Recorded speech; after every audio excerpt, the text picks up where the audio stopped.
Compañeras y compañeros, gracias por acompañarnos el día de hoy. Voy a hacer nada más la presentación de quienes nos acompañan el día de hoy para que ellos expongan la problemática. Es una problemática relacionada con los derechos laborales de los trabajadores del Poder Judicial a propósito de la mal llamada reforma judicial. Nos acompaña el senador Daniel Barreda y la senadora Amalia García, así como Mari de Guadalupe Marín Valerio, que es coordinadora técnica administrativa en Jalisco del Poder Judicial, y Gerardo Manríquez, defensor público federal en la Ciudad de México. Debo decirles que en Movimiento Ciudadano le hemos dado seguimiento, por supuesto, a la implementación de la reforma judicial, particularmente en lo que tiene que ver con el respeto irrestricto a los derechos laborales de las y los trabajadores del Poder Judicial, mismos que, como lo van a anunciar quienes nos acompañan el día de hoy, pues están en entredicho porque observamos que no hay un respeto puntual como lo planteó la propia mal llamada reforma judicial. Pero sin más preámbulo, les dejo el micrófono a nuestros invitados.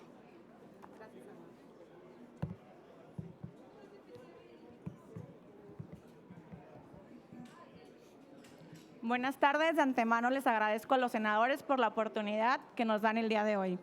Primero que nada, quiero expresar mi más sincero apoyo y solidaridad a las áreas administrativas y del Instituto de Defensoría Pública Federal, con el importante trabajo que realizan diariamente. Su dedicación y compromiso con la justicia y los derechos humanos son fundamentales para garantizar el acceso a la justicia para las personas más vulnerables, sin importar la situación económica o social. En reiteradas ocasiones, la presidenta desde las mañaneras ha asegurado que el presupuesto no afectaría a la base trabajadora del Poder Judicial Federal.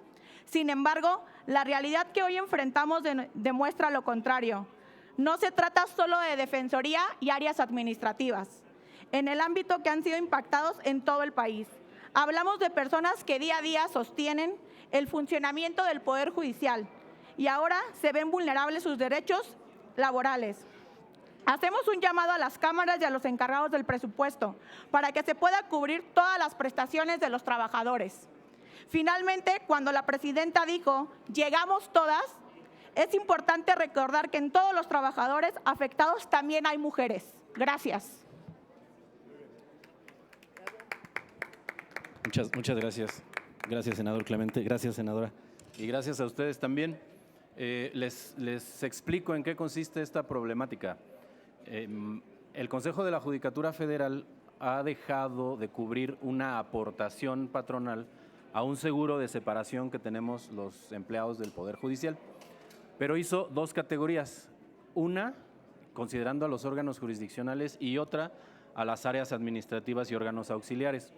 El Instituto Federal de Defensoría Pública es un órgano auxiliar del Consejo de la Judicatura y por lo tanto dejó sin esta prestación alrededor de 1,300 personas, 1,300 familias con las que ya no se cuenta esta prestación. ¿Por qué esto resulta importante? Hasta el momento, tanto defensores públicos como asesores jurídicos federales del instituto somos considerados personal de confianza, no de base. Eso quiere decir que no tenemos derecho a indemnización en caso de un despido. Esta prestación va dirigida específicamente al ahorro para el retiro, o sea, están afectando el patrimonio de las familias de los trabajadores del instituto. El Instituto Federal de Defensoría Pública se encarga del litigio federal que se lleva en todo el país, más o menos alrededor del 90%. En materia penal, obviamente, pues ustedes sabrán que la gran mayoría de los litigios penales federales los llevamos nosotros, no son defensores particulares. Esto pasa desde que la persona no tenga recursos económicos para contratar un abogado particular o también a gente que así lo decide, aún teniendo los recursos económicos para pagar un abogado particular. Hay gente que recurre a la Defensoría Pública por dos razones fundamentales. La primera es la capacitación que tenemos. Nosotros tenemos capacitación anual y evaluaciones anuales para poder permanecer en el puesto. Y la segunda es que nosotros no tenemos ningún tipo de interés distinto al interés procesal de la defensa de los derechos de las personas que se acercan con nosotros. Estos dos elementos son garantía de una defensa técnica y por lo tanto es que este porcentaje descansa en los trabajadores del Instituto Federal de Defensoría Pública. Tenemos otra área que son los asesores jurídicos que se encargan de ver derecho mercantil, derecho civil en la rama federal y también tienen ellos una carga de trabajo muy importante. Entonces, como ustedes podrán ver, existe una afectación directa que no está justificada y que además atenta contra el 10º transitorio de la reforma constitucional cuando se dijo que esto no sucedería. Agradecemos su tiempo y si tienen alguna pregunta estamos para servirles. Muchas gracias. Tenemos preguntas de parte de los compañeros de los medios. En primera instancia les pregunta Adrián Ojeda de CCO Noticias. Buenas tardes, senadores, senadora, abogados.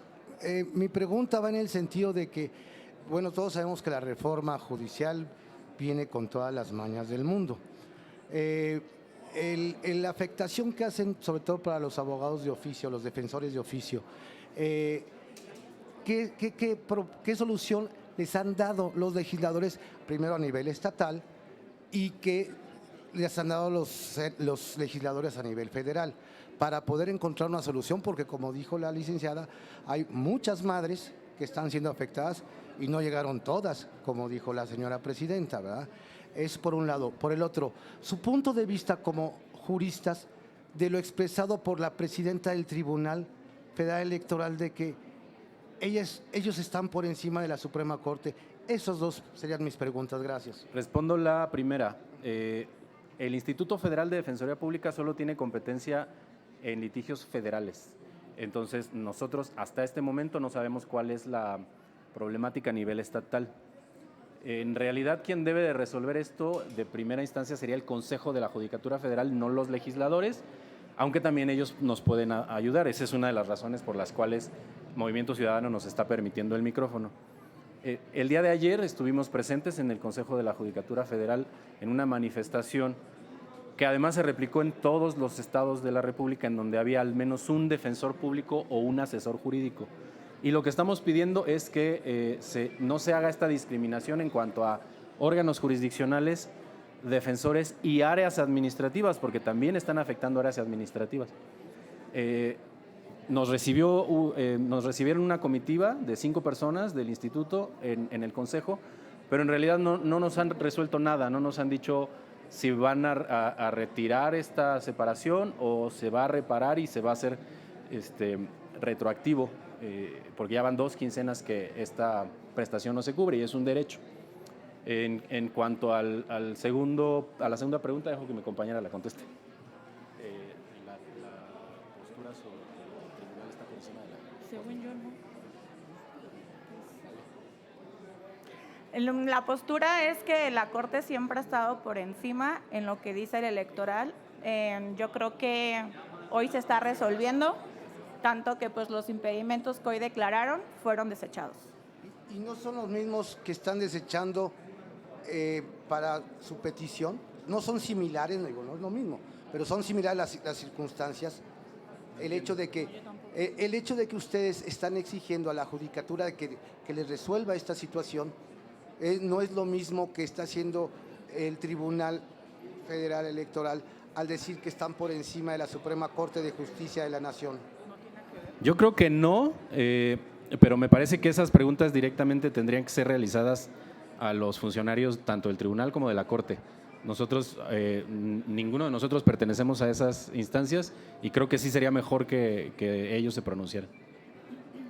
Alfredo Flores de News México. Hola, ¿cómo están? Buenos días. Buen día. 2 preguntas.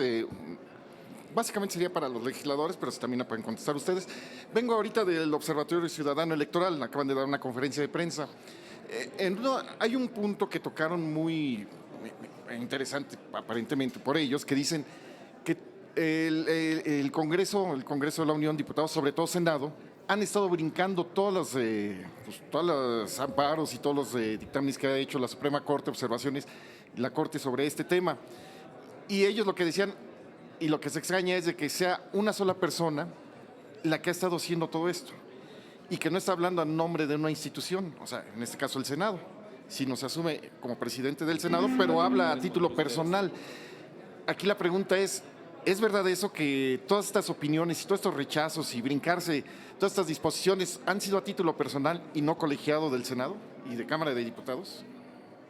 No sé el que quiera contestar.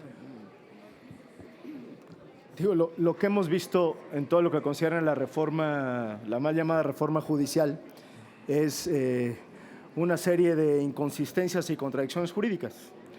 Digamos, lo que ha hecho el presidente del Senado es aprovechar los vacíos, las contradicciones, una reforma hecha sobre las rodillas que nosotros denunciamos para, de manera ventajosa, llenar ese vacío. Y sí creo que muchas de las cosas que se han hecho en todo este proceso, intrincado proceso, son más opiniones personales que planteamientos de carácter institucional. Tan es así que lo que está discutiendo en este momento la Corte, ¿no?, es la facultad que tiene o no el Tribunal Electoral respecto a los actos de los jueces de distrito y las distintas suspensiones que hay. ¿Por qué digo todo esto? Porque desde hace mucho tiempo México abandonó el Estado de Derecho. No hay Estado de Derecho. Al haber tantos vacíos, tantas contradicciones, pues naturalmente esos se llenan por quienes de manera ventajosa han aprovechado esa posición política. Y la segunda observación que hicieron ahí en esta reunión era precisamente, al ya no existe un poder judicial, lo desaparecieron así de facto con toda esta situación, y ellos observan que el ciudadano, que no está consciente de esto porque pues, no ha habido mucha publicidad, o bueno, sí ha habido, pero el ciudadano no le entiende a toda esta cuestión técnica. Vamos a ver las consecuencias después de julio. Y todos van a quedar en indefensión. Entonces aquí que más bien van a llegar puro improvisado. Dada la experiencia de ustedes, ¿cuánto tiempo creen que pueda tardar en la curva de aprendizaje estas personas que no tienen la carrera? Ahí sí me gustaría que me contestaran los especialistas, ¿no? ¿Cuánto tiempo van a tardar? Yo me limitaría a decir de lo que se trata esta reforma, mal llamada reforma judicial, es de capturar políticamente al Poder Judicial. No hay un ánimo de mejoría en la impartición de justicia y me atreveré a decir que lo que hay es un retroceso de décadas respecto a la fortaleza institucional de uno de los poderes públicos. Yo me disculpo porque voy a escuchar a la senadora Alejandra Barrales, pero ahorita regreso.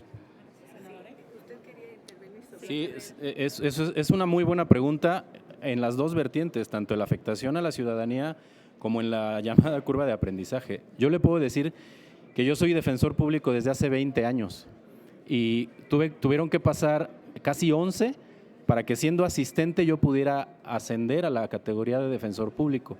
Con eso usted se puede hacer una idea de cuánto tiempo toma esta curva de aprendizaje. Y estamos hablando de un operador, no de la persona que resuelve. Entonces, eso es un tema que la gente obviamente no ha dimensionado y no tiene conciencia. Y en cuanto a la afectación que esto va a traer a la ciudadanía, nosotros, justamente la Defensoría Pública Federal, somos quienes tomamos el reclamo inicial de la gente y lo identificamos como problema jurídico y lo llevamos ante los jueces. Y sí nos queda muy claro que no han comprendido el alcance de esto y a los que nos toca hacer ese trabajo es a nosotros, porque nosotros somos quienes recibimos directamente a la ciudadanía en nuestras oficinas, identificamos el problema jurídico y lo planteamos. Entonces, la afectación no la tienen clara, nosotros hemos estado tratando como de concientizar a la gente, pero sí vemos que todavía hay mucho desconocimiento sobre este tema. Qué buenas preguntas, muchas gracias. Y una última. Se puso un ejemplo de lo que pueden ser las consecuencias para la ciudadanía. Cámara de Diputados, Cuauhtémoc Blanco, tiene denuncia de la propia gobernadora de Morelos, ahorita un caso de aparente acoso sexual y otros temas que tiene conflictos ahí Cuauhtémoc Blanco. Pero como es de Morena, pues se va a hacer lo posible para que no le quiten el fuero. Y entonces el ejemplo es, eso le puede pasar a cualquier ciudadano. Si no eres de Morena, no va a haber justicia para ti. O si eres de Morena, pues va a ser justicia para los cuates. Eso es lo que puede pasar ahorita, porque sobre todo que los nuevos jueces le van a tener miedo a decirle no a Morena por esta tribunal de interno, ¿no? Sí, no, lo que yo diría, haciéndome eco de lo que se acaba de mencionar, aquí lo que está cuestionado es la carrera judicial.